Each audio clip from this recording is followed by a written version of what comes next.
ಎಲ್ಲರಿಗೂ ನಮ್ಮ latest news ಚಾನೆಲ್ಗೆ ಸ್ವಾಗತ.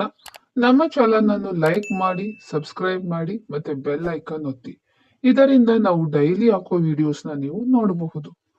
ವೀಕ್ಷಕರೇ, ನಾವು ಇವತ್ತು ನಿಮ್ಗೆ ತಿಳಿಸ್ತಾ ಇರೋದು ಸಿ.ಟಿ. ರವಿ ಅವರ ಬಂಧನದ ಮಾಹಿತಿಯನ್ನು ನಿಮ್ಗೆ ಕೊಡ್ತಾ ಇದ್ದೀವಿ. ಮಹಿಳಾ ಮತ್ತು ಮಕ್ಕಳ ಕಲ್ಯಾಣ ಸಚಿವೆ ಲಕ್ಷ್ಮಿ ಹೆಬ್ಬಾಳ್ಕರ್ ಬಗ್ಗೆ ಆಕ್ಷೇಪಾರ್ಹ ಪದ ಬಳಕೆ ಆರೋಪದ ವಿವಾದದ ಬಳಿಕ ಸಿ.ಟಿ. ರವಿ ಅವರು ನನಗೆ ಪ್ರಾಣ ಬೆದರಿಕೆ ಕರೆಗಳು ಬರುತ್ತಿವೆ, ಪ್ರಭಾವಿಗಳು ಶಾಮಿಯಾನ ಆಗಿರುವ ಸಾಧ್ಯತೆ ಇದೆ ಎಂದು ನ್ಯಾಯಾಂಗ ತನಿಖೆ ಮಾಡಬೇಕೆಂದು ವಿಧಾನ ಪರಿಷತ್ ಸದಸ್ಯ ಸಿ.ಟಿ. ರವಿ ಅವರು ಆಗ್ರಹಿಸಿದ್ದಾರೆ.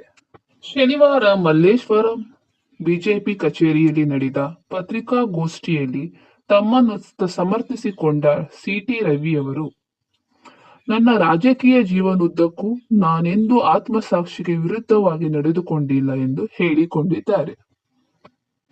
ಅಲ್ಲದೆ ಸಿ.ಟಿ. ರವಿ, ನನ್ನ ಹತ್ಯೆಗೆ ಸಂಚು ನಡೆದಿದೆ, ಪೊಲೀಸ್ ವಶಕ್ಕೆ ಪಡೆದುಕೊಂಡ ಬಳಿಕ ನಡೆದ ಘಟನೆಯನ್ನು ಎಳೆ ಎಳೆಯಾಗಿ ಬಿಚ್ಚಿಟ್ಟ ಅವರು, ನನ್ನನ್ನು ಪೊಲೀಸರು ಜೊತೆಗೆ ಕರೆದೊಯ್ಯುವಾಗ ನಾನು ದೂರವಾಣಿಯಲ್ಲಿ ಮಾತನಾಡುತ್ತಿದ್ದೆ. ಈ ಬಗ್ಗೆ ಜೊತೆಗಿದ್ದ ಪೊಲೀಸರಿಗೆ ಕರೆ ಮಾಡಿದ ಮೇಲಧಿಕಾರಿಗಳು ಫೋನ್ನಲ್ಲಿ ಮಾತನಾಡಲು ಸಿ.ಟಿ. ರವಿಗೆ ಅವಕಾಶ ನೀಡುತ್ತಿದ್ದೀರಾ ಎಂದು ಕೇಳಿದ್ದಾರೆ. ಅಲ್ಲದೆ ನನ್ನ ಫೋನ್ ಟ್ಯಾಪ್ ಆಗಿರುವ ಬಗ್ಗೆ ನನಗೆ ಅನುಮಾನವಿದೆ ಎಂದು ಹೇಳಿಕೊಂಡಿದ್ದಾರೆ. ಅಲ್ಲದೆ ಅನಾಮಧೇಯ ವ್ಯಕ್ತಿಗಳು ಕರೆ ಮಾಡಿ ಪ್ರಾಣ ಬೆದರಿಕೆ ಒಡ್ಡುತ್ತಿದ್ದಾರೆ ಎಂದು ಹೇಳಿಕೊಂಡಿದ್ದಾರೆ.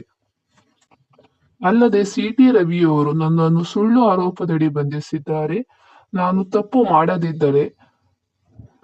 ಅಲ್ಲದೆ ಪೊಲೀಸರು ನನಗೆ ಕುಡಿಯಲು ನೀರು ಕೊಡಲಿಲ್ಲ, ಬೆಳಗಾವಿಯಿಂದ ನಂದಗಡ ಕಿತ್ತೂರಿಗೆ ಕರೆದೊಯ್ದರು, ಕುಡಿಯಲು ನೀರು ಕೊಡಿ, ವಾಂತಿಯಾಗುತ್ತಿದೆ ಎಂದು ತಿಳಿಸಿದರೆ ವಾಹನದಲ್ಲಿ ನೀರೇ ಇರಲಿಲ್ಲ, ಹಿಂದೆ ಬರುತ್ತಿದ್ದ ಮಾಧ್ಯಮಗಳ ವಾಹನ, ನನ್ನ ಆಪ್ತ ಸಹಾಯಕನ ವಾಹನವನ್ನು ಬ್ಯಾರಿಕೇಡ್ ಹಾಕಿ ತಡೆದಿದ್ದರು, ಬಂಧನಕ್ಕೆ ಕಾರಣ ಕೇಳಿ ಡೋರ್ ತೆಗೆಯ ಯತ್ನಿಸಿದೆ, ಬಲವಂತ ಮಾಡಿದ ಗುರುತುಗಳಿವೆ, ಪತ್ನಿಗೆ ಲೈವ್ ಲೊಕೇಶನ್ ಹಾಕಿದಾಗ ಅವರು ಕರೆ ಮಾಡಿ ವಿಚಾರಿಸಿದರು, ಆಗ ಗಾಬರಿ ಪಡದಂತೆ ಸಮಾಧಾನ ಮಾಡಿದೆ ಎಂದರು.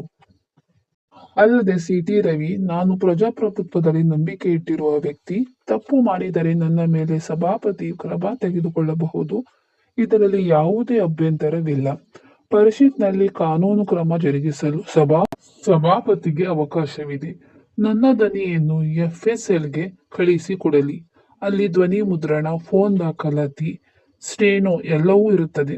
ಸಚಿವೆ ಲಕ್ಷ್ಮಿ ಹೆಬ್ಬಾಳ್ಕರ್ ಅವರಿಗೆ ನಾನು ಆಕ್ಷೇಪಾರ್ಹ ಪದ ಬಳಸಿರುವುದಕ್ಕೆ ದಾಖಲೆಗಳಿಲ್ಲ ಎಂದು ಸಭಾಪತಿಯವರೇ ರೂಲಿಂಗ್ ಕೊಟ್ಟಿದ್ದಾರೆ. ಸದ್ಯ ಸಿ.ಟಿ. ರವಿ ಅವರು ಮಧ್ಯಂತರ ಜಾಮೀನು ಪಡೆದಿದ್ದಾರೆ. ನಮಸ್ಕಾರ. ನಮ್ಮ ಹೆಚ್ಚಿನ ಮಾಹಿತಿಗಾಗಿ ನಮ್ಮ ಚಾನೆಲ್ ಅನ್ನು ಸಬ್ಸ್ಕ್ರೈಬ್ ಮಾಡಿ ಮತ್ತು ನಿರಂತರವಾಗಿ ನೋಡುತ್ತೀರಿ. ನಾವು ಎಲ್ಲಾ ರೀತಿಯ ಲೇಟೆಸ್ಟ್ ನ್ಯೂಸ್ ಅನ್ನು ನಮ್ಮ ಚಾನೆಲ್ ನಲ್ಲಿ ಅಪ್ಡೇಟ್ ಮಾಡ್ತೀವಿ. ಧನ್ಯವಾದ.